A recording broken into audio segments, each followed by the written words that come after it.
Okay. Next number 15.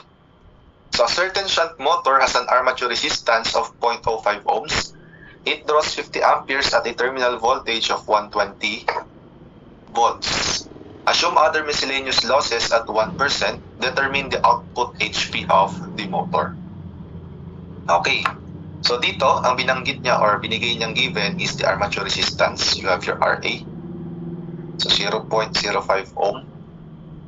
Okay. It draws, so yung motor daw natin, that is your IM, nagdodraw daw siya ng 50 ampere current with your given VT of 120 volts. So assume other miscellaneous losses is 1%. So ano ba yan?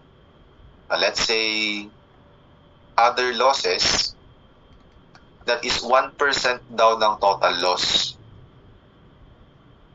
So determine the output HP of the motor. Okay.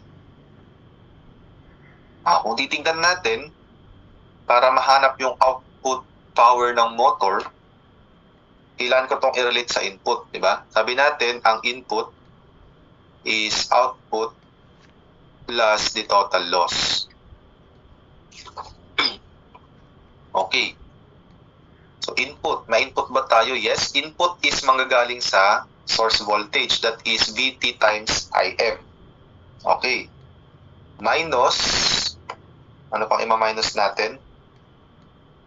The loss, meron ba tayong loss dyan? Wala naman pero yung loss kasi natin dito, sabi natin ang losses, pwede siyang si electrical losses, plus mechanical losses, ano pa? Stray losses, pero doon sa problem wala siyang binanggit na stray losses. Wala rin siyang binanggit na mechanical losses. So we will assume, ilay ko lang muna dito, plus stray or the core loss or the constant losses, this is equal to 0.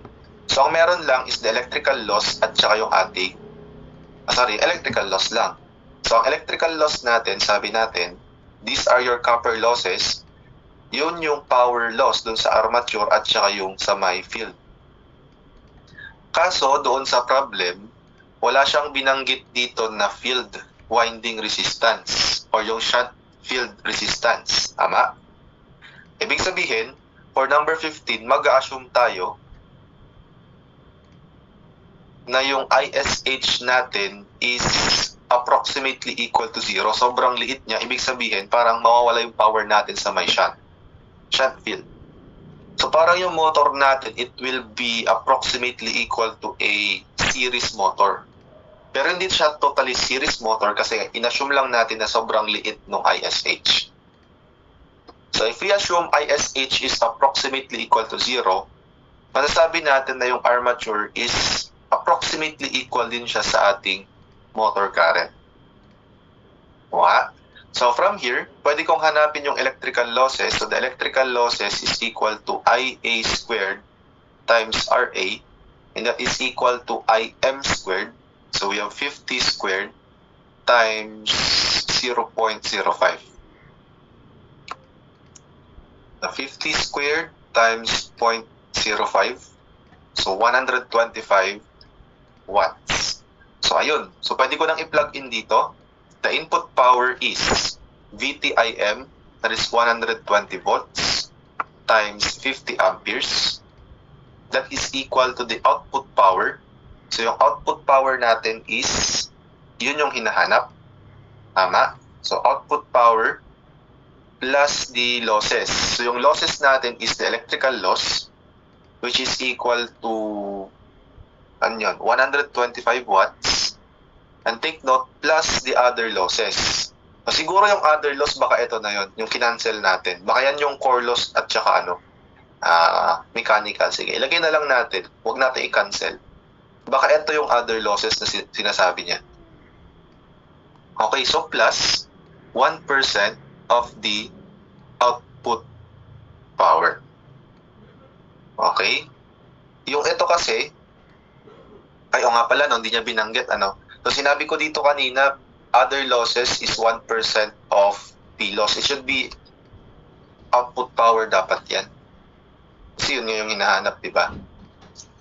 Okay, kasi kung 1% of the losses, hindi sobra-sobra na yung loss natin, 101% na. P loss plus 1% of P loss. So, dapat yung other losses doon, hindi niya kasi binanggit dito eh, sabi niya lang 1%. So, kaninong 1% yun? I-assume natin na 1% siya nung output.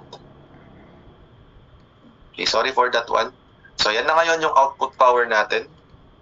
That is 120 times 50 minus 125 divided by 1.01. Okay? And that is equal to 5,816.83 watts. Yung choices ay naka-HP, so divided by 746. So 7.797. That is in HP. So sa choices, that is letter D.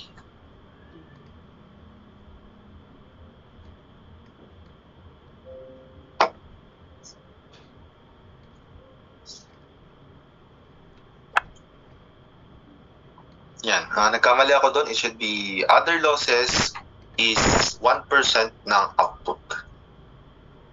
Dito hindi niya nilagyan. Volts dapat yan eh.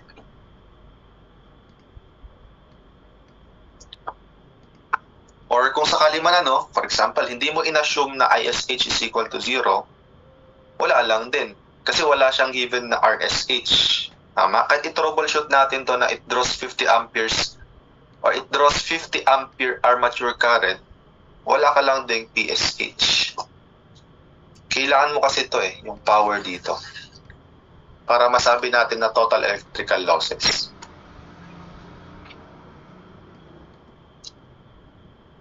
Okay? Next number. Number 16.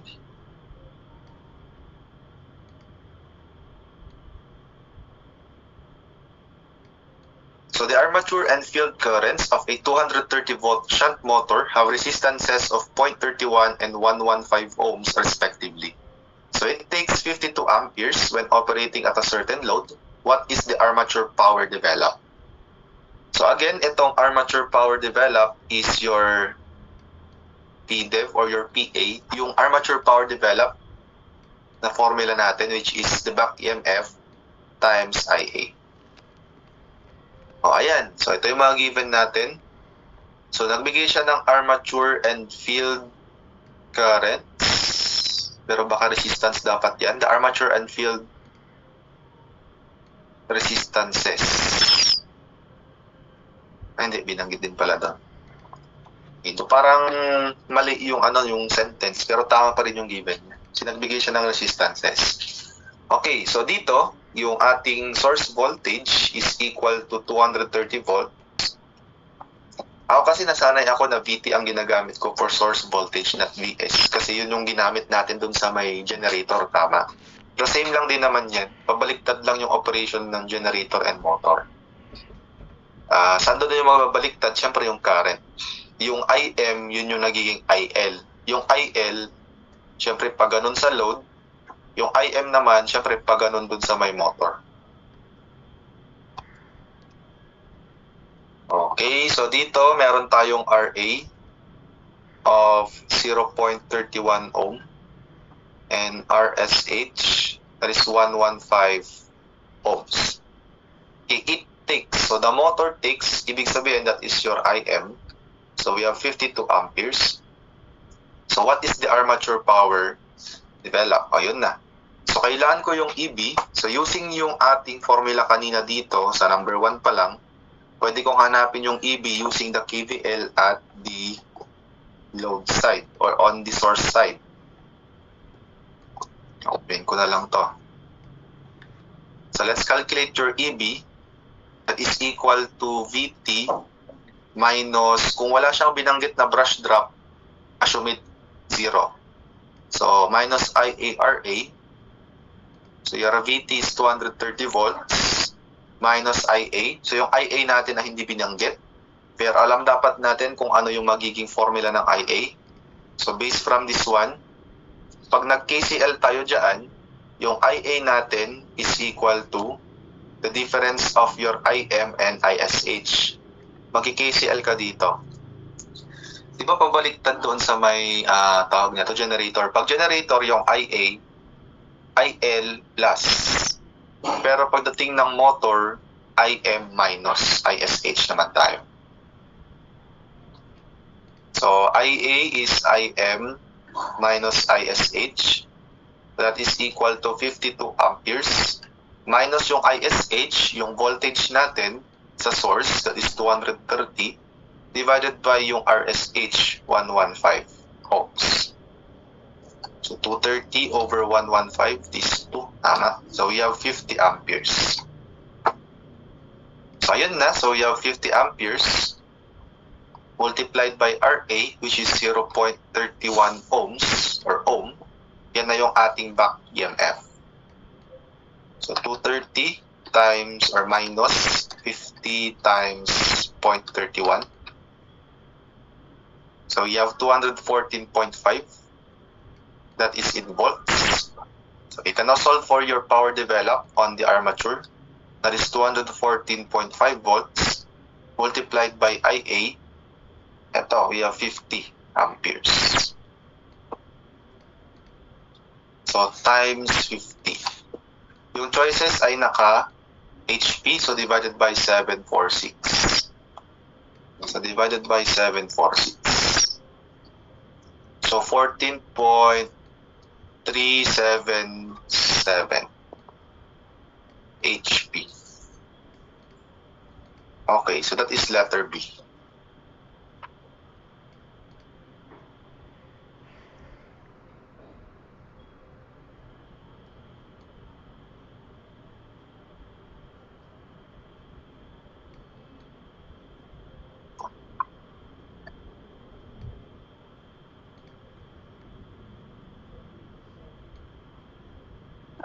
Okay, next number po tayo, number 17. So if the back EMF in a DC motor vanishes suddenly, the motor will what? Okay, so the motor will burn. So kasi mag-short yung ating tawag nito sa may armature parts. Hindi naman siya mag-short. Yes, mag-short pala, sorry. Kasi pag sinabing vanishes, parang mawawala ito So, ito ay mag-short. It will burn. Kasi ito is, di ba coil yan? So, alam naman na natin na using transient analysis, ang coil natin, after some time, pag fully charged na siya ng current, it will become a short circuit. So, mawawala yan, mag-short yan, sasabog tayo dun. Di ba pag nag-short ka ng battery, ang init, di ba? Umiinit siya ng umiinit. Until such time na puputok na yung battery natin. Okay, number 18.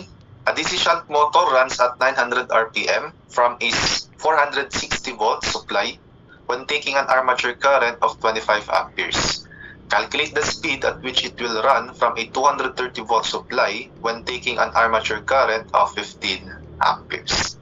Okay, the resistance of the armature circuit is 0.8 ohm. Assume flux per pole at 230 volts and it will have decreased 75% of its value at 460 volts. Okay, so ito daw yung condition natin. So meron tayong motor running at speed of 900 RPM. So with a given voltage, terminal voltage of 460 volts. Okay, it takes an armature current, so that is your IA, 25 amperes. Take note ha, lahat ng nandito ay first condition.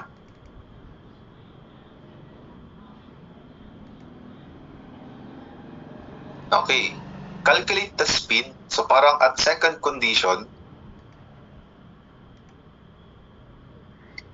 so ano daw yung speed natin which will run from, okay, a given source of 230 volts when taking a new armature current of 15 amperes. Okay, sabi niya, the resistance of the armature for, syempre, both condition, di naman niya nagbabago, 0.8 ohm. And take note, yung flux daw natin, let's say flux 1, ito flux 2, magde-decrease ha, it will decrease 2. Ibig sabihin, yung flux 2 natin is 0.75 ng flux 1. Okay, so yan na yung lahat ng given natin. Pwede ko na siyang i-relate. Okay, so gamit yung DC motor natin na figure ulit dun sa number 1, kaya nang mag-drawing dito, pwede kong kunin dito yung back EMF ulit. So sabi natin, ang back EMF is using this formula. So the back EMF is equal to the terminal or the source voltage minus yung brush drop. Again, since wala tayong brush drop voltage, so disregard, and minus IA RA. Ngayon, gamitin natin yung relation na back EMF is directly proportional to your flux and the speed. So we have here EB2 over EB1, that is equal to flux 2 N2 over flux 1 N1. So ang hinahanap dyan ay yung N2. So given yung EB2, so yung EB2 pwede kong kunin using the back EMF formula. Gamitin lahat ng nasa second condition. So yung VT natin is 230 minus IA, that is 15, times RA, 0.8. So divided by EB1, first condition, that is 460, minus IA of 25, times RA of 0.8. That is equal to flux 2. Yung flux daw natin ay 75% ng flux 1 times N2. So divided by flux 1 is flux 1 and N1 is 900 RPM. So what will be our speed at the second condition? Okay, so we have 230 minus 15 times 0.8 over 460 minus 25 times 0.8 times 900 over 75%. So 594.55. This is in RPM. Wala pala itong choices. So kung ang sagot mo is ito, this is the correct answer. Or kung ang sagot mo is approximately 595, pwede rin yan. Hindi pwedeng 596 or 593. Piliin mo lang is 595. Hindi naman pwedeng overspeed or underspeed yung sagot natin. Though overspeed siya ng kaunti pag 595. Okay, so that is for number 18. Next number 19.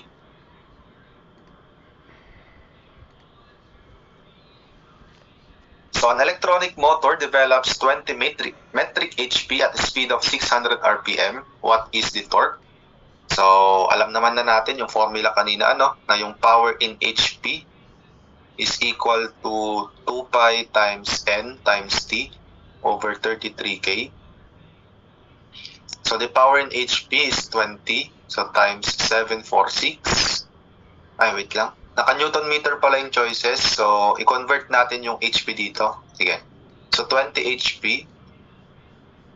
So times 746 para maging watts, and that is equal to, so 2 pi times N, which is unknown, times the torque. Yung torque ang unknown. Yung N ay 600. The torque is unknown. So divided by, yung isang formula na lang yung gamitin natin. Yung power in watts. So power in watts is 2 pi NT over 60. Kasi naka-Newton meter yung choices. So ito ay dapat naka-watts. Ayun pala siya dapat. 20 times 746 lang din. Pero over 60. What is the torque? Dapat naka-Newton meters. 20 times 746 times 60 over 600 times 2 pi. So 237.46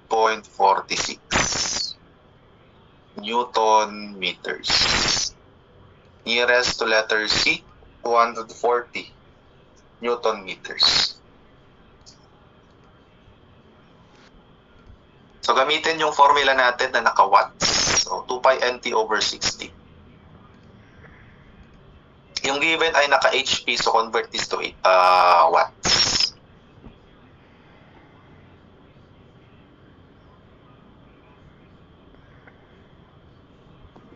Okay. Next number 20.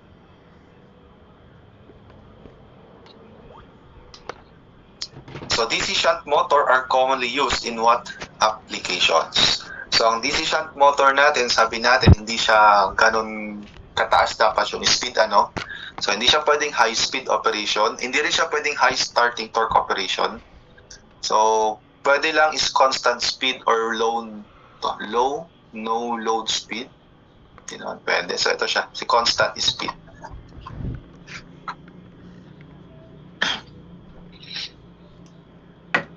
Okay, next, number 21.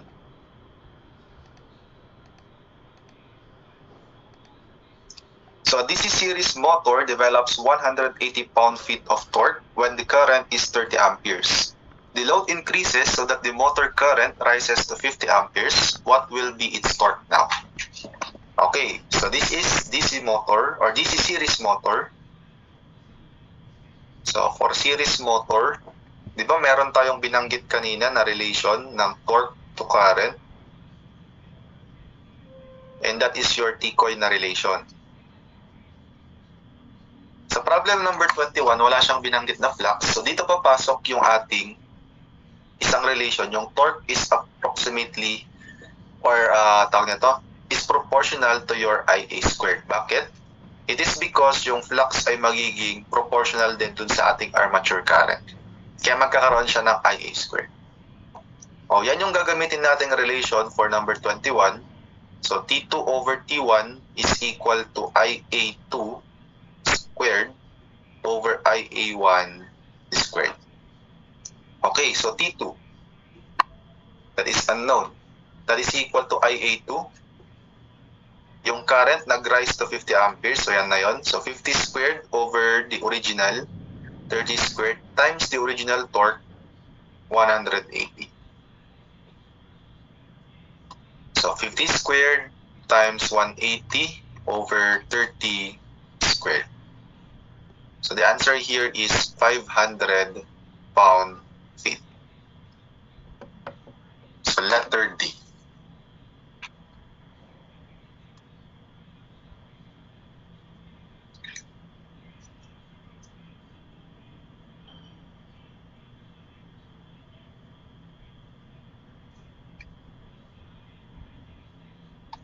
Okay, next number.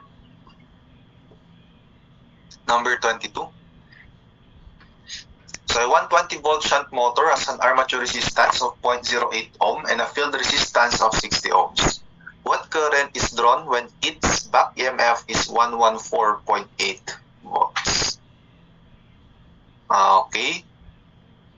So what current is drawn, ibig sabihin, ang hinahanap dito is your IM, the motor current, kung ano yung tinitik ng motor. Eh sabi natin yung IM, ano ulit yung IM? So IM is the sum of your ISH and your armature current. O, ito siya. IM is IA plus ISH. Okay, ngayon, para mahanap yung IA, syempre kailangan natin yung kunin natin. Ito yung mga given. So, VT, RA, RSH. So, mukhang ang mahanap natin dito is yung IA using your KVL formula. Okay, so kunin natin yung IA dyan kasi given yung VT, 120. Walang brush drop contact na voltahe. Minus IA times RA, 0.08. Then minus the back EMF, 114.8 volts. That's equal to 0. So we have here 114.8 divided by 120 divided by 0.08. Parang mali. Minus dapat to. divided by negative 0.08. So IA is exactly equal to 65 amperes. O, yun na. Pwede ko nang kunin yung IM.